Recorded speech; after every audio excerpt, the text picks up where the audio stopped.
I understand for some of you today didn't come fast enough, and I know I'll be criticized by others for conducting this investigation at all.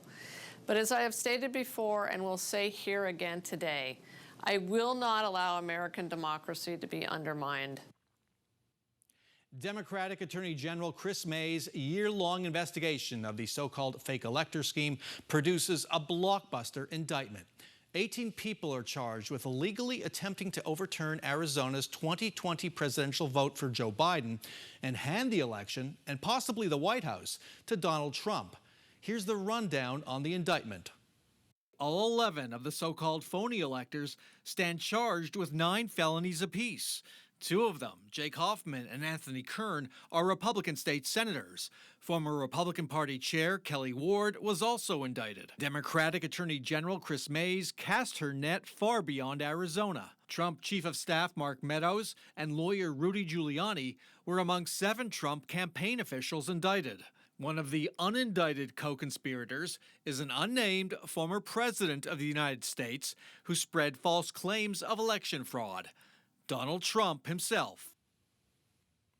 Attorney General Mayes and her staff had indicated they'd only filed charges that they were sure would result in convictions. So, can Mayes make these charges stick? Joining us now, 2 attorneys with extensive experience in the law and elections. Tom Ryan, who's filed legal actions against elected officials and candidates, and Mark Kokanovich, an election law attorney at Ballard Spahr in Phoenix and a former federal prosecutor. Welcome back to Square Off. Thank you for having us. Good to see you. Thank you. I want to start our discussion by reminding folks that all of the 18 people charged are presumed innocent until proven guilty in a court of law. The defendants are scheduled to make their initial court appearances on May 21st, that according to an attorney connected to the case. Tom, I'll start with you. This all happened 3.5 years ago. It seems even longer ago than that. Give us a concise summary of what happened and who was involved. After the last presidential election, Trump lost Arizona by about 10,000 votes, probably a little more than that. But he was not satisfied with that, and he took his team to several states, including Arizona, to create an alternate set of electors. We have an electoral college. You elect the members to the electoral college, and they vote for the president. In Arizona, that was a Democratic slate that won. But they were creating a fake set of electors, which they later tried to call an alternate set of electors.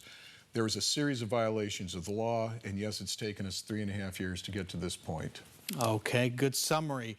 Mark, these charges aren't election law charges. They're what you find maybe in white-collar cases, fraud, forgery, conspiracy. Why those serious charges, and how serious are they? They're very serious charges, Bram. This indictment is extensive. You call it a blockbuster. I totally agree. The indictment is, it's not just Attorney General Mayes who's on the indictment.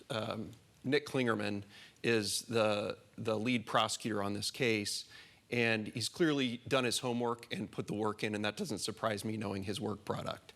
He has written an indictment that's not just an indictment on the charges, but it's really a history lesson and a civics lesson rolled into one. I've been asked if these charges are so serious and they all come with jail time, I believe, why aren't these 11 or all 18 defendants in jail right now posting bail? Well, because these are not like, murder or something like that, but they're bad. These are Class 2 felonies, conspiracy, fraudulent schemes and practices, forgery. These are serious charges. Unfortunately, I don't think these people realize the jeopardy that they're in, because they're still out there making comments about this. They think they're going to press release their way out of the charges here. One of the central issues in proving and making this case, and I think this applies to the fraud charge in particular, we've talked about it, is motive. Explain why motive is important in proving the fraud charge. Motive is always important, and state of mind is always important when you're looking at fraud charges and conspiracy charges. But here, as we've talked about, they videotaped themselves committing this crime, claiming that they were duly elected electors when they weren't. and they lied about it, and it's alleged in the indictment, and using their own words alleged in the indictment. And so what if a defendant say, you know what, I believed Donald Trump won. I was told everything we were doing was legal. And these defendants have a range of political sophistication there.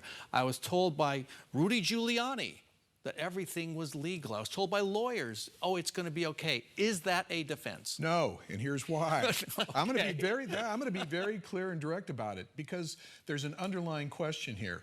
Where are the votes to support what you were doing?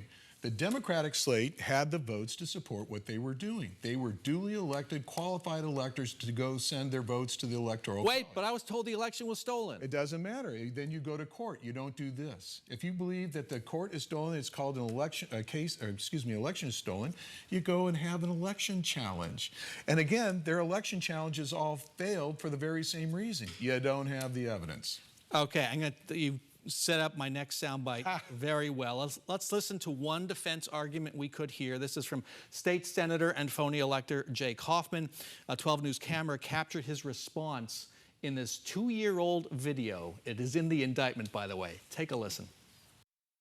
So in unprecedented times, unprecedented action is occurred. There is no case law, there's no precedent that exists as to whether or not an election that is currently being litigated in the courts has due standing, which is why we felt it appropriate to provide Congress and the Vice President with dueling opinions.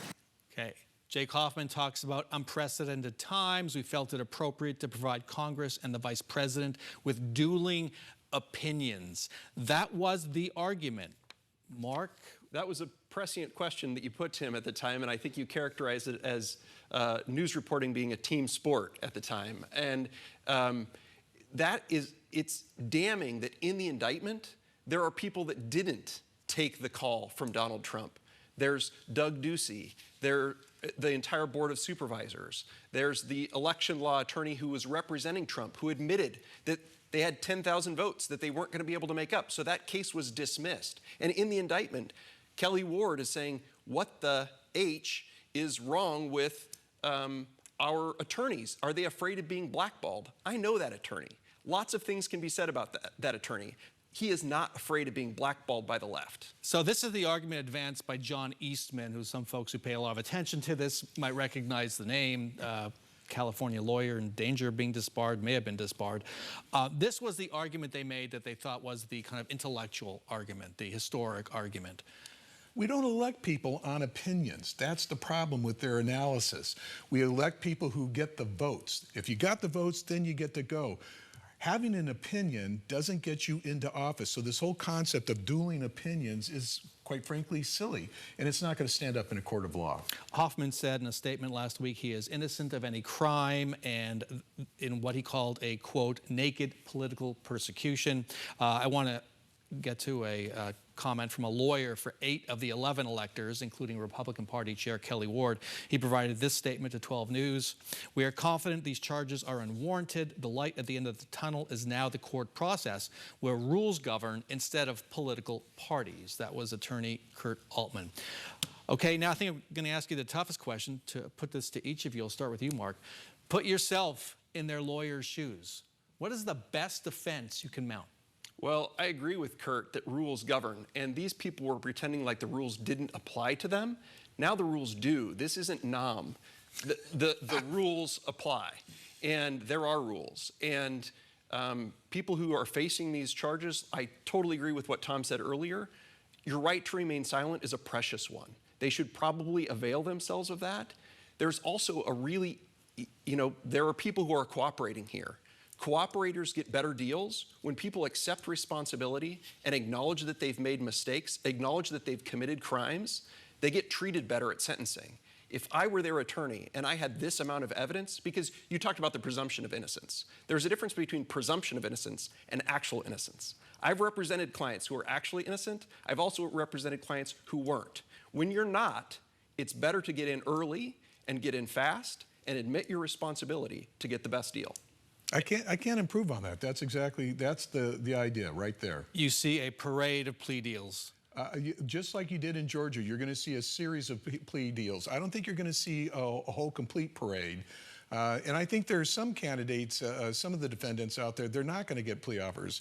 I could see Kelly Ward and her husband Mike Ward not being one ever offered a plea deal. And that's happening in other jurisdictions as well. All right, got to end it there. Mark Kokanovich, Tom Ryan, thanks so much for joining us.